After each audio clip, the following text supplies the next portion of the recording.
Guys, welcome back to my channel. It's your girl VanessaK7 and I'm back with another video.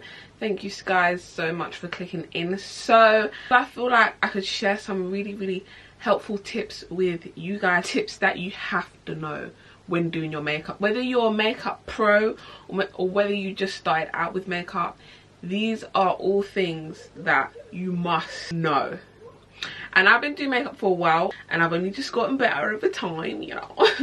I've definitely gotten better over time, so I think these makeup tips are going to be very useful to you guys. Yeah, let's get straight into it. So the first thing you want to do is with your eyebrows, I always say must draw her eyebrows to her natural eyebrow shape. I cannot stress it enough. The Hollister eyebrows from 2012 need to have been left in 2012. Also, trying to change your eye shape, your eyebrow shape, fair enough, but your makeup looks 100% better when you follow your natural eyebrow shape. Your eyebrows are made for your face, and it's more easier when you try to follow your natural eyebrow shape because then you have something to trace. And using as little concealer as possible. Oh my gosh. So basically, as you can see for my eyebrows, I'm literally kind of putting my head down like this when I draw them, because subconsciously, you know how we talk with our heads sometimes? When you're walking, your heads are going to be straight. So that's how you want to draw your eyebrows to your natural eyebrow shape. It's very helpful, and you want to use as little pencil as possible, unless obviously you lack a lot of eyebrow hair. If you lack a lot of eyebrow hair, then, you know, pencil, do your thing, but don't end up looking like them aunties who are doing hardcore pencil. Foundation, I feel like every girl must know by now that you're supposed to take any foundation you wear down your neck. I don't ever want to say this again, and these are basic things that every girl must know. Your foundation needs to be taken down to your neck, unless, rule number one, you're wearing a turtleneck. Get as much neck as possible, have a nice blend, everything looks like one. Your neck is actually a very close family to your head. The majority of facial scrubs and face moisturizers always tell you to do your neck as well, but a lot of people forget and leave out your neck. If you do not take your foundation down your neck, you will have like a casty face. It will look really weird. The fact that you've painted your face and your neck's just there, it will really look weird. You must know this, girls. You must know this. There is a very big difference between highlighting and concealing. Now, although you highlight with concealer, concealing and highlighting are two different things, okay?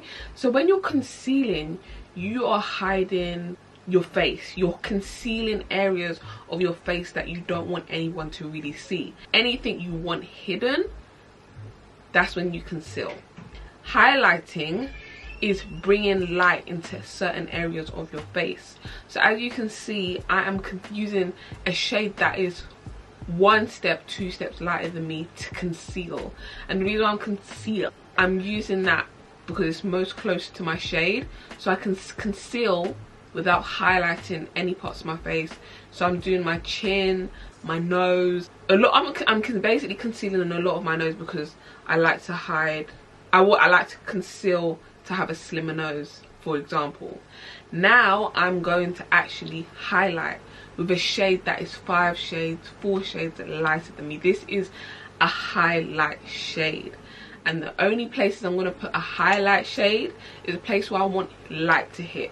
Especially as a woman of color, you don't want to go crazy with highlight because it will end up taking over your whole face. You only want to highlight areas that you want to bring out, and that is usually your under eye. So I do go crazy with the highlight. As you can see, I like a bright under eye. You highlight areas you want to brighten. You conceal with a shade that is your skin tone or 1 shade lighter, and you highlight with a shade that is 4 to 5 shades lighter, where you want to bring brightness to your face. Don't ever highlight your whole face. Bringing the dimensions back to your face. And I'm going to break this down by basically saying everything that I'm doing to my face, the contour, the highlights, the shimmery highlight, the blush, this, the bronzing, this all brings a dimension back to your face. Foundation is like a base for your face, but the minute you start concealing, and sometimes some foundations basically make your face flat, it's put a whole new foundation on you. That's what the purpose of foundation is. It puts a whole new layer on you, and it hides your dimension, it hides your cheekbones, it hides your facial features. So that's why highlighting, blush, bronzing, you want to slightly bring the dimensions of your face back when you apply makeup. And that's why if you apply makeup and you're going for a really light or quick look, you don't actually need to do your whole face. But if you do your whole face, you do need to bring the dimensions back, or your face is going to end up looking really flat. The more makeup you put on, the more you hide your face, but there's this like flat look on your face when you don't bring back dimensions. For example, sometimes I feel like when I don't highlight, my face looks very flat. I can't describe it, but it's just really bad. But yeah, you want to try and make sure that the dimensions of your face are still there, so you avoid looking very flat face. Very key, you must know this when you're doing makeup. Have at least maximum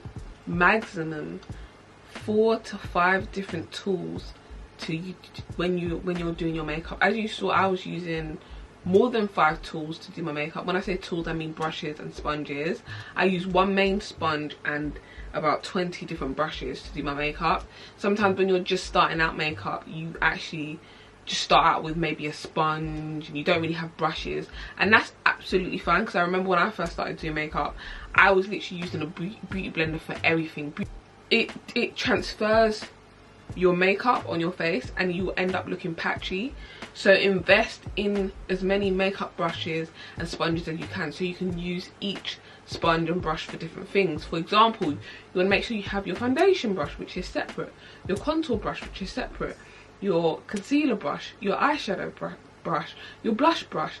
The more different tools you have, the more you can separate each product that you put on your face.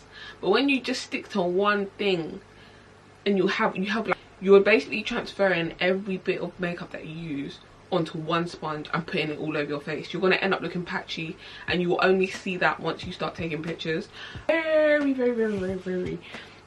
important, very underrated as well. This is very basic, but I still feel like people might need to know this. But only focus on the areas you need to focus on your face. Sometimes makeup is not just putting everything on and hoping it works. For example, highlight under your eye, goes under your eyes.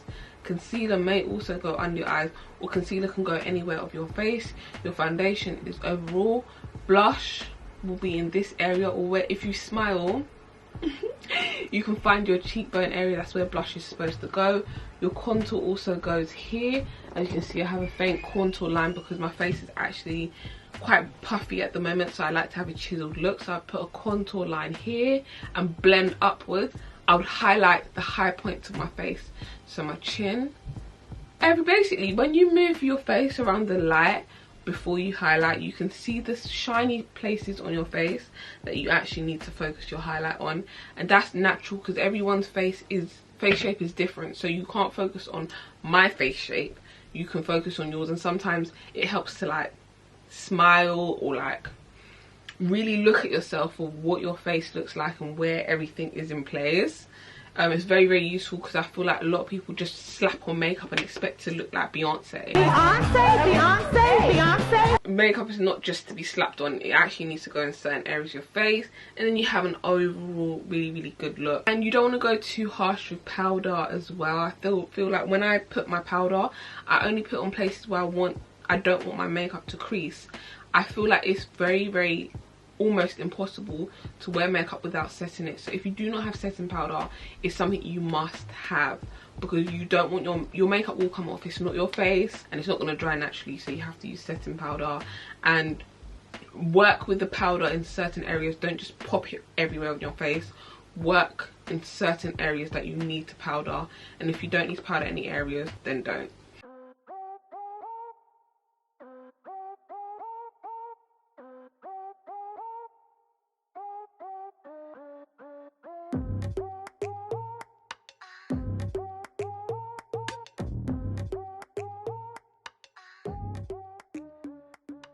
That is all for this video. I hope it was kind of helpful. You can never get enough, or you can never learn enough when it comes to your makeup, and you only get better over time. So I just felt like doing this video, you know. Leave a comment, like, share, subscribe, and I'll be back on my channel with another one. Thank you guys so much for watching.